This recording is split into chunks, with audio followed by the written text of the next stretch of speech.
My name is Whitney Phillips, and for the last 5 years, I have studied and written about trolls. Trolls and the trolls who troll them. Since beginning this research in 2008, I've conducted formal interviews with about 25 trolls and have observed and interacted with more trolls than I can count. Altogether, I've spent thousands of hours, yes, thousands, lurking on 4chan's B-board, one of the internet's most infamous and active trolling hotspots, Encyclopedia Dramatica, a wiki devoted to all things troll, Facebook, you may have heard of it, Skype, YouTube, and anywhere else trolling might be afoot. But I'm getting ahead of myself. What exactly is trolling? In a nutshell, trolling in the online sense is a behavioral practice predicated on disruption.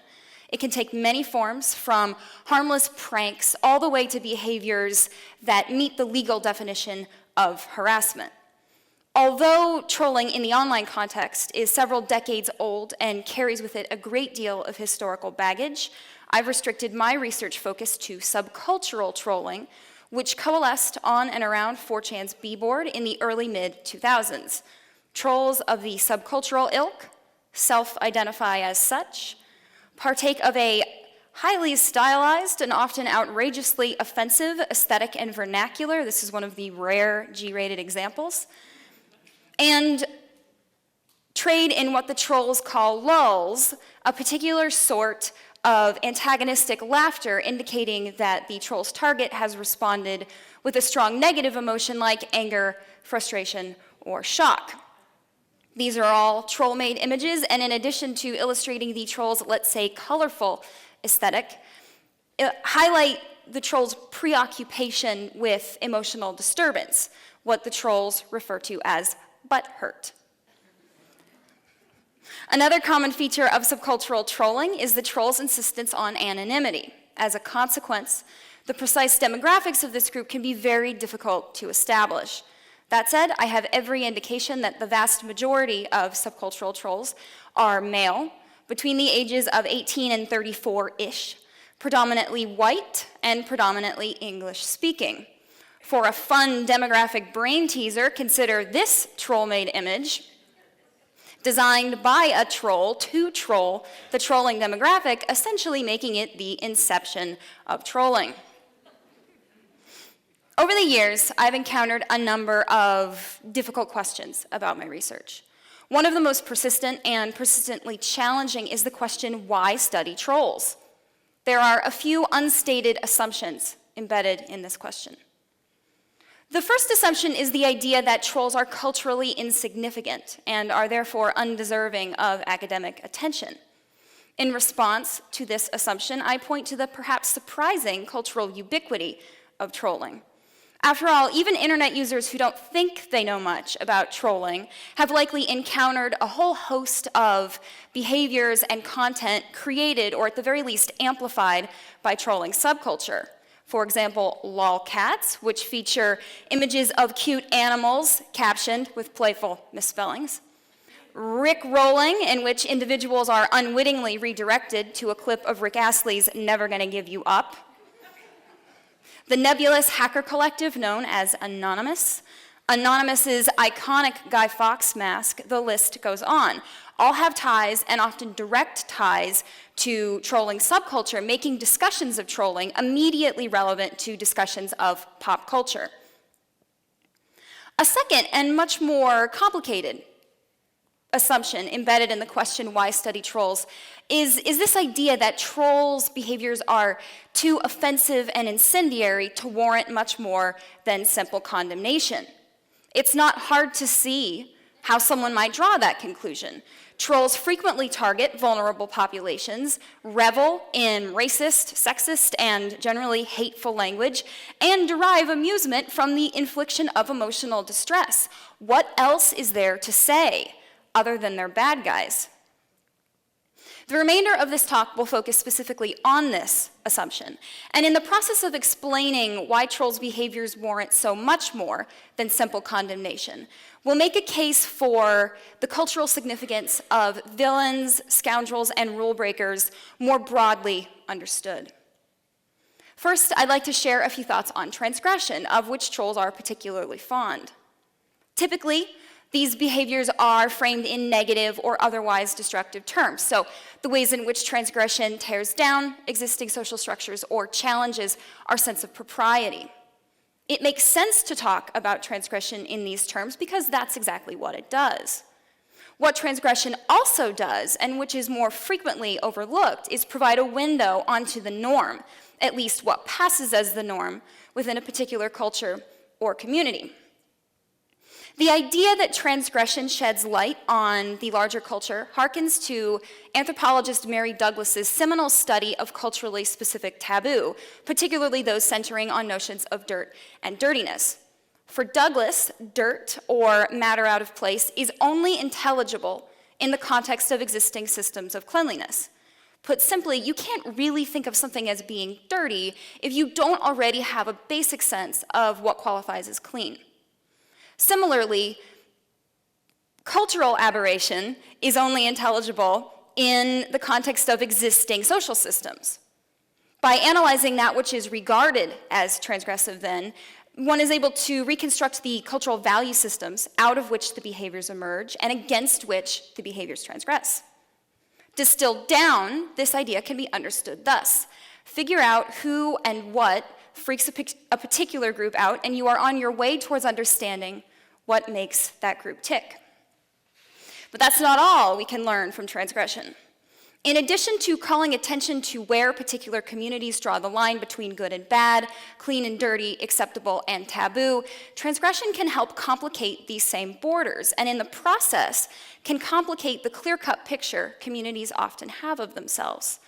Trolls' various and sundry transgressions provide a striking example. First, trolls' behaviors challenge the seemingly straightforward distinction between positive online behavior characterized by connection, cooperation, and sharing, and more problematic online behaviors like trolling, of course, cyberbullying, and online harassment. On the traditional view, connection, cooperation, and sharing are good. They are the behavioral ideals against which more problematic behaviors can be measured. As I discovered while researching trolls on 4chan and Facebook, however, trolls' antagonistic behaviors are often every bit as likely to require or result in connection, cooperation, and sharing between trolls as more obviously positive online interactions.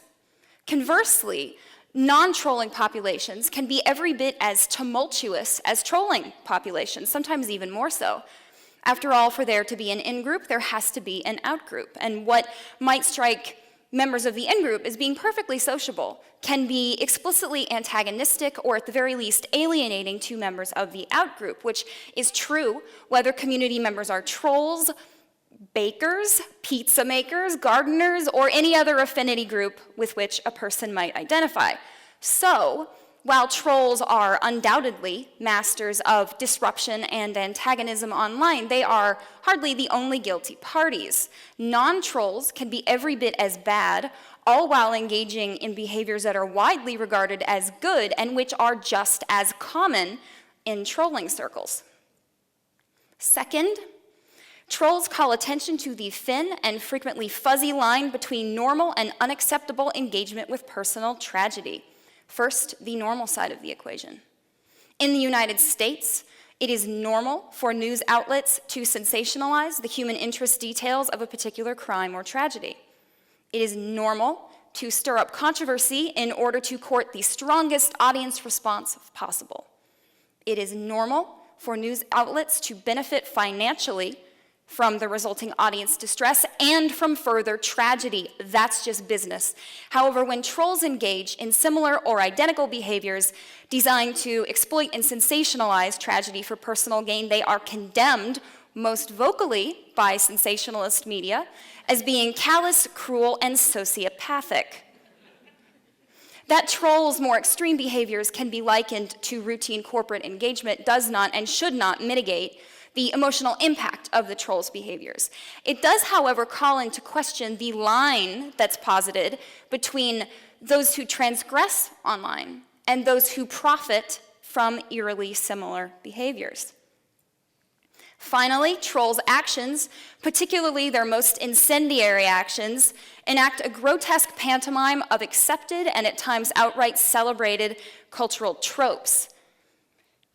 Trolls' obsession, trolls' insistence that nothing should be taken seriously online, and eagerness to police the emotional online expression, coupled with their emphasis on dominating opponents, represents the logical extension of the twinned notions of phallocentrism, a philosophical paradigm privileging male-gendered traits and actions, and capitalist ideology, both of which maintain that only the strong, at least those regarded as being the right kind of strong, deserve to survive.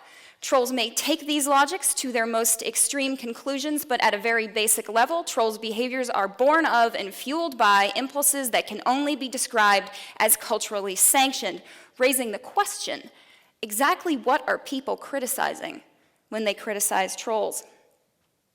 In short, a close analysis of trolling behaviors reveals that what we know, or what we think we know about the dominant culture, is actually much more complicated than we might initially suspect or care to acknowledge. Good and bad, clean and dirty, acceptable and taboo. There exists a great deal of overlap between, and in fact within, these categories, a fact that trolls and cultural transgressors inadvertently help highlight. Lewis Hyde makes a similar point in his study of trickster figures, which Hyde describes as the mythic embodiment of ambiguity and ambivalence, doubleness and duplicity, contradiction and paradox. As Hyde states, the erasure of these ambiguous trickster figures in favor of more uncomplicated binaries, so good, bad, clean, dirty, acceptable, and taboo, doesn't make these binaries true. In fact, the impulse to frame our behaviors in black and white terms might just blind us to our own moral failings. We may well hope our actions carry no moral ambiguity, Hyde writes, but pretending that is the case when it isn't does not lead to greater clarity about right and wrong.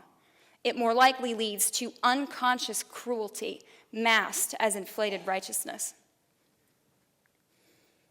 Villains, scoundrels, and rule breakers are important then, because they challenge our facile understanding of us and them, or more importantly, us versus them, and in the process help facilitate a fuller and ultimately healthier perspective on human culture.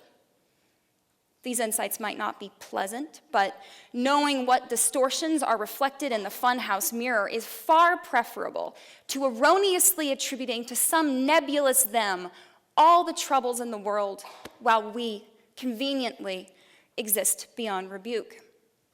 This is a problem, because this we, no matter who the we subsumes, but particularly when the we positions itself as the moral majority, is never beyond rebuke.